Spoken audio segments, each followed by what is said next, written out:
You're listening to the World of Warcraft Radio.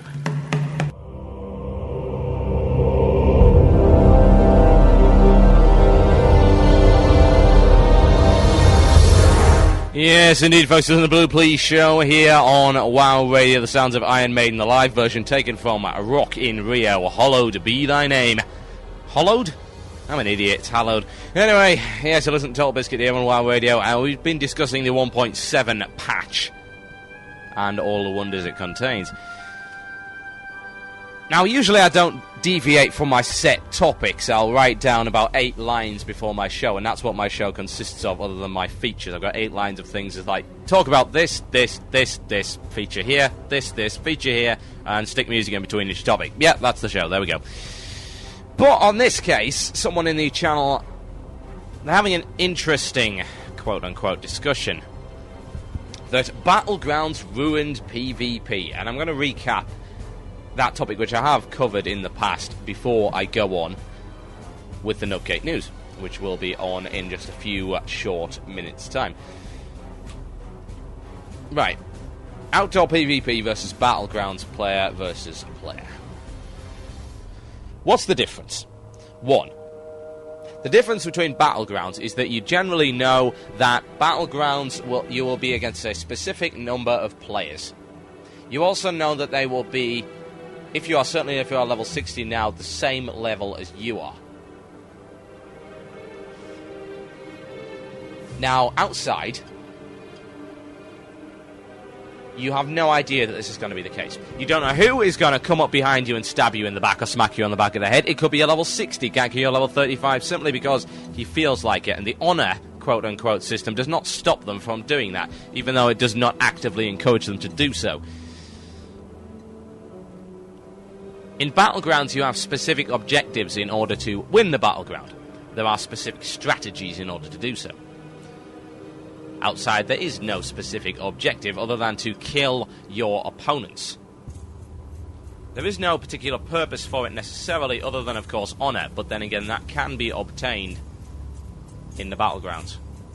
And often far more efficiently.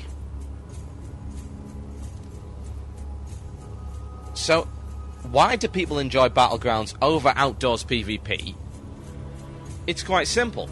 They enjoy the idea that they're going to have a chance in hell. They will get kills, whereas outside you could be outside all day and not get a single kill, specifically because of bad luck. Or the malice of the opposing team.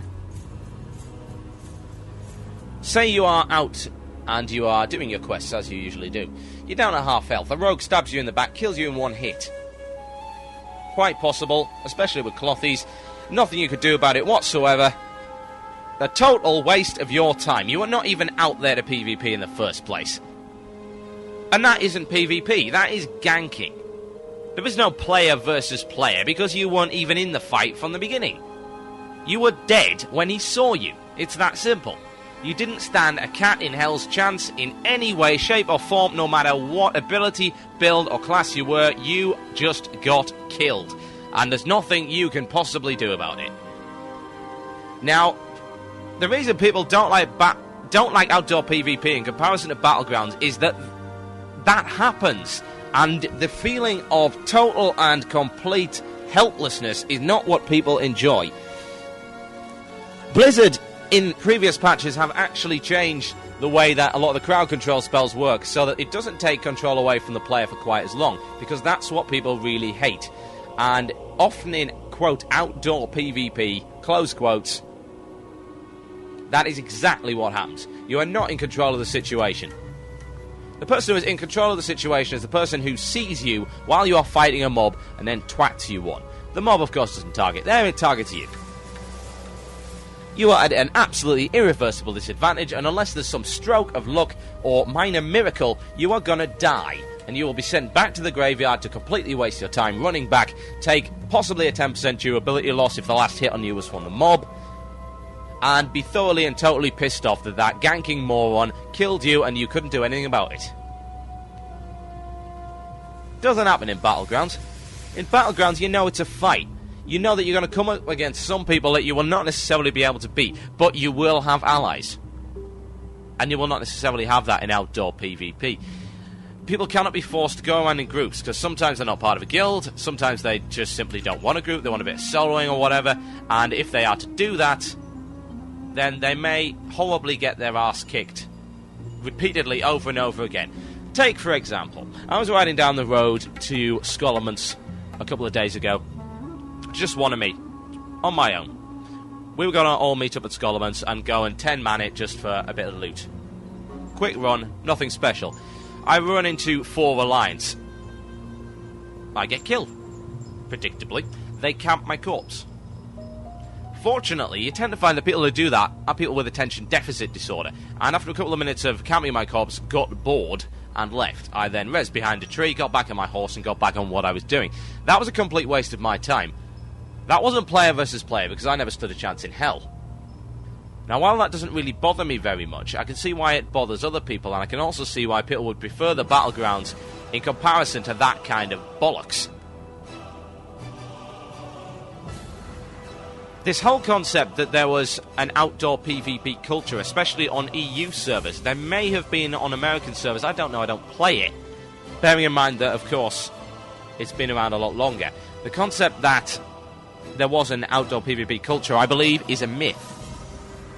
There wasn't. You didn't see these epic battles of armies clashing over plains. No, you didn't. What you saw was the eternal ping-pong battle of death over in Hillsbrad. Taran Mill versus South Shore, backwards and forwards all bloody day. If you're actually trying to do quests in that area, don't even bother, because you'll get killed by a level 60 that you can't do anything about.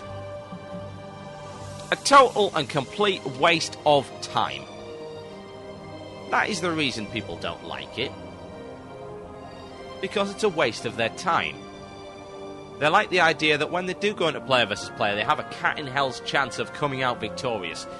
And if they don't have that, then they're not gonna enjoy it. And that's what I've got to say on Battlegrounds versus outdoor PvP. Battlegrounds are better because they are a more balanced environment in which people are there for the sole purpose of killing each other. And it's group PvP, you will always have allies at your back, and you will always have what you perceive to be a reasonably fair fight in comparison to ganking nubs outside of the Battlegrounds. That's what I've got to say on that particular topic. Well, that did actually go on for a little bit longer than I anticipated. So I'm going to see what was said in the channel.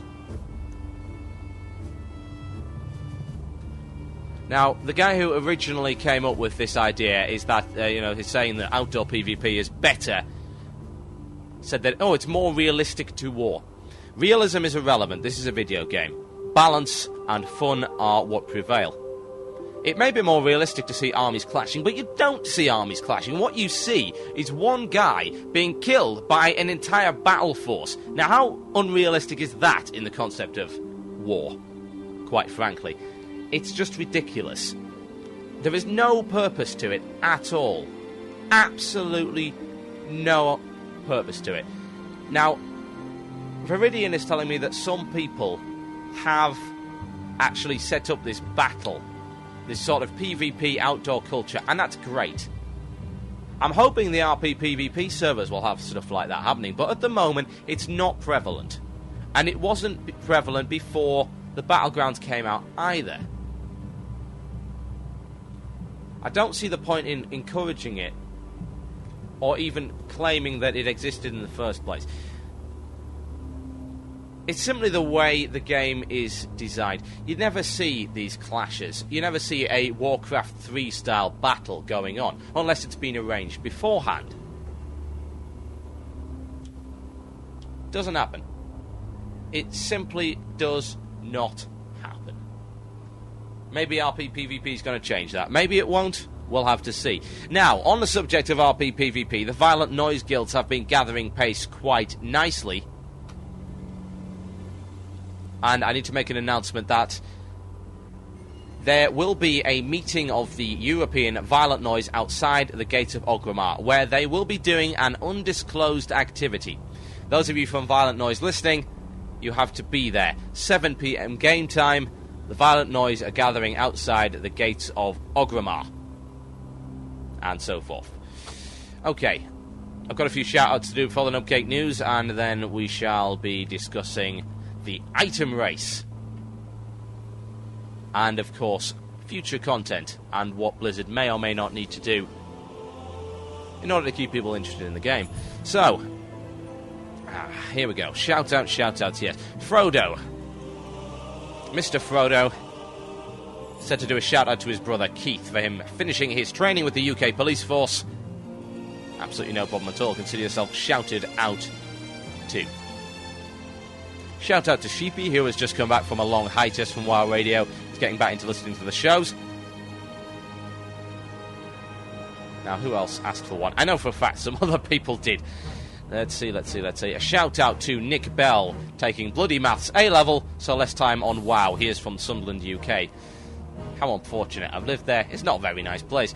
Shout-out to the Blood Moon Tribe. Almost got the entire guild listening. That's from Tinker. If you want any more shout-outs, let me know. Okay, time to get on with it. It's time for the Nubcake News. This is a satire and sarcasm warning. If you cannot cope with the concept that what is being said in this particular feature is not actually true and is often tongue-in-cheek, sarcastic, ironic or satirical, then please switch off your radios for the next 2 minutes 51 seconds. This is Nubcake News. Welcome to this week's edition of Nubcake News. Stay tuned for your chance to win OMFG hacks and a 2-day pass to Disneyland. But first, police authorities have put their forces on high alert as it was revealed today that a paladin may have actually killed someone. This unlikely but terrifying turn of events has been blamed on Islamic terrorist groups. When asked why exactly this was the case, Chief of Police Edward Humperdinck replied, "There's a laugh, innit?" Post-mortem examinations revealed that the victim was a male orc in his late 30s. The coroner revealed that the orc had suffocated, having had his mouth stuffed with daisies and copies of Vanity Fair. Prominent Horde social groups immediately called for a nerf, the most prominent of which are, of course, the Gamers Alliance for Noob Killers, Gank, who issued the following statement.